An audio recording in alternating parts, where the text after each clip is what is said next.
ते आम्हाला देणं घेणं नाहीये. कोण देणार आहे ते आम्हाला काय कळतं? आम्हाला फक्त आम्ही एक सुजाण नागरिक म्हणून बसलेलो आहे, तिथं राजकारणी म्हणून बसलेलो नाहीये. आम्ही एक सुजाण नागरिक. ह्या महिला इथं दिसतात तुम्हाला, ह्या कोणी राजकारणी दिसतात का जास्त?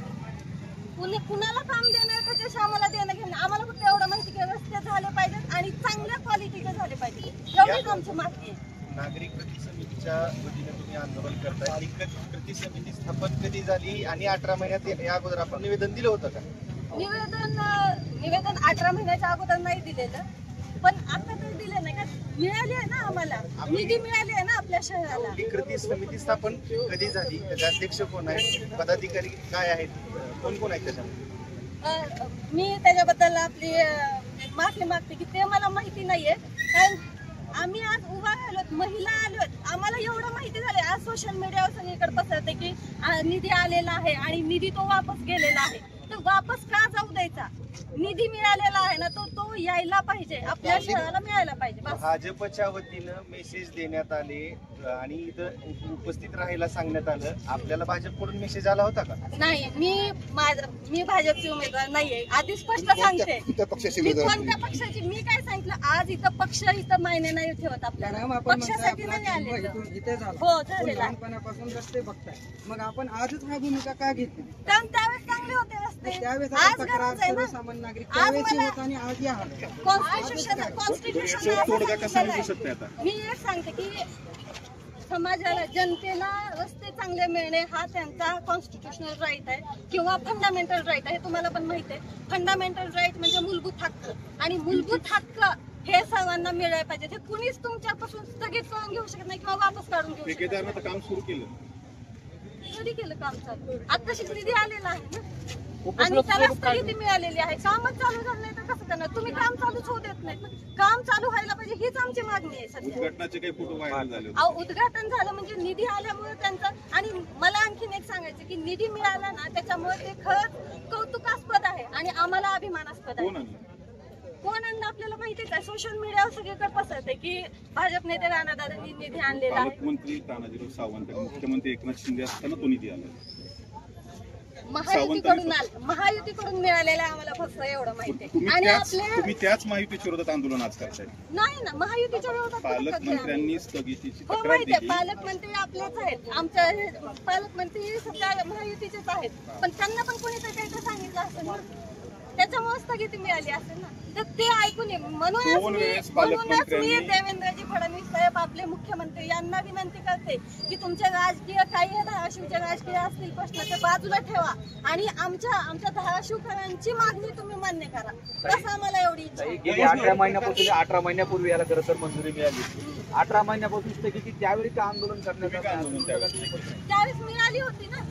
तुम्हीच सांगितलं ना की फेब्रुवारीमध्ये 2024 मध्ये मिळालेली आहे निधी, पण तो आता आम्हाला म्हणजे सोशल मीडियाला ते आउट झाले. संभाव्य उमेदवार आहेत असे सोशल मीडियावर असतं, त्यातून हे राजकारण सुरू आहे किंवा सगळे स्पॉन्सर्ड कार्यक्रम आहेत. कुणाला तिकीट मिळणार काय हे पुढच्या गोष्टी झाल्या. एक उमेदवार म्हणून आपण समोर आलो ही गोष्ट चांगलीच आहे आणि त्याच्यासाठी पण आम्ही प्रयत्न करू. पण एक आज मी काय सांगितलं, आज मी पक्षाच्या वतीने कोणत्याही आले नाही. आज मी एक धाराशिव नगरीची सुजाण नागरिक म्हणून इथं आलेले आणि एवढ्या महिला, मी आधीच सांगितलं की एवढ्या महिला पोटाला तिकीट देऊन सगळ्या घरांचं काम सोडून इथं येऊन गैरप्रकार झाला म्हणून ही स्थगिती दिली आहे आणि तुम्ही स्थगिती उठवा म्हणतात. तुमचा गैरप्रकाराला पाठिंबा आहे का विरोध? अनियमिततेला पाठिंबा आहे. अनियमिततेला आमचा विरोध आहे. ही स्थगिती उठवायला पाहिजे, फक्त एवढं म्हणणं आहे. स्थगिती त्याच्यामुळे दिलेली आहे, अनियमितता झाली त्याच्यामुळे स्थगिती दिलेली आहे. निविदा प्रक्रिया पार पडली नाही व्यवस्थित किंवा बीड कॅपॅसिटी असेल, त्याची चौकशी होईलच ना. ज्यांनी तो चौकशीसाठी सगळं सुरू असू द्या, तरी पण मी असं सांगू की काम मिळालंच पाहिजे. पुनर्निविदा निघाली पाहिजे का? नाही, जे आता जे झालेलं आहे कसं असतं, जे मिळालंय ते घेत बसलं. पाठीमागचे तुम्ही कुठे कशाला उभारत बसता?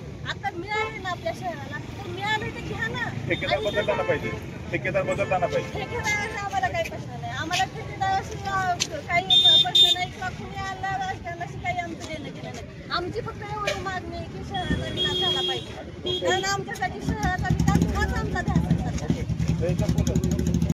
विशाल साखरे. मी ऍडव्होकेसी करते आपला धाराशिव जिल्हा न्यायालयात. आणि आज आम्ही इथं उपोषणाला फक्त एवढ्यासाठी बसलेलो आहे की आम्हाला रस्ते पाहिजेत, आम्हाला आमच्या शहराचा विकास झालेला पाहिजे. ते कुणी केला, कसा केला, काही हे आम्हाला त्याचं देणं घेणं नाही, पण आम्हाला रस्ते पाहिजेत. किती महिलांचे सध्या हाल अपेष्टा होत आहेत ह्या रस्त्यामुळे.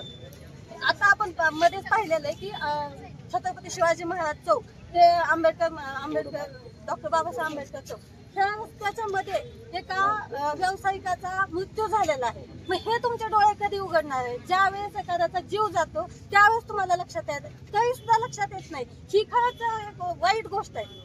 पण ही गोष्ट लक्षात आली, ज्यांनी निधी आणायचा त्यांनी निधी आणला, पण त्याला विरोध का? जर विकास होत आहे तर विकासाला विरोध का करतायत तुम्ही? तुम्हाला शहर व्यवस्थित झाल्यानंतर पैसे का? फेब्रुवारी 2024 ला निधी आणला, आज 2025 सुरू आहे, नेमका विरोध कोण केला तुम्हाला काय वाटतं? विरोध करायचं माझं म्हणणं आहे का आला ना निधी, 18 महिने असो, 20 महिने असो, काही महिने असो, आला निधी हे महत्वाचे आमच्यासाठी. तुमच्याकडे 10 वर्ष असतील, 15 वर्ष असतील, कुणी आणला निधी आतापर्यंत? कुणीच नाही ना आणला. एकाने तरी आणलाय ना. स्थगिती कोणी दिली ह्याच्याशी आम्हाला देणं घेणं नाही. आम्हाला फक्त एवढं पाहिजे की आमचे रस्ते झालेले पाहिजे. मी एक धाराशिवची सुजाण नागरिक आहे, माझा जन्म पण इथलाच आहे आणि मी पहिल्यापासून बघते इथे की रस्त्यांच्या हालापेष्टा काय आहे किंवा काय किती विकास झाला हे मला पण माहिती आहे. आणि आपल्या शहराचा विकास व्हायला पाहिजे हे खरंच आमचं. आज इथे एवढ्या महिला तुम्हाला दिसतात, ह्या महिला उगाच बसलेल्या आहेत का? त्यांच्या पोटाला तिडगी देऊन आज उपोषणाला बसलेल्या आहेत त्या महिला. आज त्यांचे घरचे सुद्धा उपाशी राहिलेले आहेत का? कारण आम्हाला रस्ते पाहिजेत म्हणून. मग तुम्ही जर हे रस्ते होऊ देत नाही तर काय उपयोग आहे? मग तुम्हाला निवडून देण्यात किंवा काय करण्यात काय उपयोग आहे सांगा मला. विकास झाला पाहिजे म्हणून आमचा एकच ध्यास आहे की शहराचा विकास झाला पाहिजे. तर कुणी करा काय करा, स्थगिती हटवता आला पाहिजे. मला मुख्यमंत्री साहेब आपले मुख्यमंत्री साहेब देवेंद्रजी फडणवीस साहेबांना सुद्धा एवढं. मी एक सामान्य नागरिक आहे. मला फक्त रस्त्याचे कामं व्हावेत. जे रस्त्याचे कामं होणार होते त्याला सगळे विरोधक आड आलेले आहेत. हे आड न येता हे कामं होऊ द्यायला पाहिजेत असं मला वाटतं. जो स्टे आलेला आहे तो मागे घ्यावा, एवढंच म्हणणं आहे माझं. बाकी काही नाही, फक्त रस्त्याची कामं झाली पाहिजे. पालकमंत्र्यांच्या तक्रारीनंतर देण्यात आली आहे. सरकार तुमचंच आहे, तुम्ही सरकारच्या विरोधात आहे. ते आपल्याला सर्वांना माहितीच आहे का केलं, कशामुळे केलं, ते व्हायला नाही पाहिजे. मला बाकी काही म्हणणं नाहीये, फक्त रस्त्याची कामं झाले पाहिजे एवढंच म्हणणं. सोशल मीडियावर तुम्ही नगराध्यक्ष पदाचा उमेदवार असं बोललं जातंय. मग दुहेरी भूमिका आज का नाही, सामान्य नागरिक म्हणून बोलते मी. 18 महिन्यानंतर तुम्हाला बाकी मला राजकारणाविषयी काही बोलायचं नाहीये. विरोधक जे व्यत्यय आणतायत कामामध्ये भाजप हे होऊ देत नाहीये. आंदोलन आहे असे बोललं जात. मला बाकी काही बोलायचं नाही. तर तुम्ही पदाधिकारी आहात, तुमचे पती पदाधिकारी बाकी बोलतील आमचे सगळे. तुम्ही सांगा ना, स्पेसिफिक तुम्ही बाईट देताय. बाकी मला काही बोलायचं नाहीये. बरं, रोडचे दोषी कोण कामं वाटतं झाले तुम्हाला? पाहिजे. राजकीय दोषी कोण वाटतं? कुणामुळे हे सुरू काय ते झालंय? तुम्हाला माहितीच आहे बरे 18 महिने का आणि प्रलंबित होतं? जनतेलाही माहिती आहे. 18 महिने का प्रलंबित होतं हे सगळं? ते माहिती नाही आपल्याला, तुम्हालाही माहिती असेल. मग आज कशामुळे एकंदरीत तुम्हाला आज का गरज कामामध्ये वाटली? व्यत्यय निवडणुकीच्या आणल्यामुळे. तोंडावरच काय गरज वाटली? हो ना, काम होत नाहीत ना. होण्याच्या मार्गावर आम्ही पेपरलाही वाचलेले, न्यूजलाही पाहतोय की आता कामं होत आहेत म्हणून. अजमेर ठेकेदार सक्षम आहेत.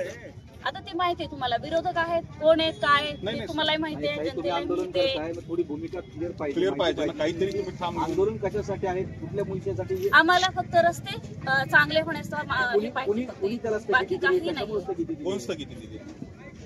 आता स्थगिती दिली विरोधकांनी. विरोधकांनी स्थगिती दिली. तर आदेश नगर विकास मंत्र्यांचे ते ते सत्ताधारी कोण आहेत. आहेत ते माहिती नाही. कशामुळे होणार होते ना पण कामं. तुम्हाला काहीच माहित नसताना तुम्ही आंदोलन करताय. नाही. बाकी आम्हाला काही घेणं देणं नाहीये. फक्त रोड चांगले व्हावे एवढीच अपेक्षा आहे आणि कामं व्हायला पाहिजे. आज काही पक्षाचे मेसेज आले, त्याच्यानंतर महिला एकत्रित महिला झाल्या. एकत्रित हो, करण्यात बाकी बोलतील आमच्या महिला.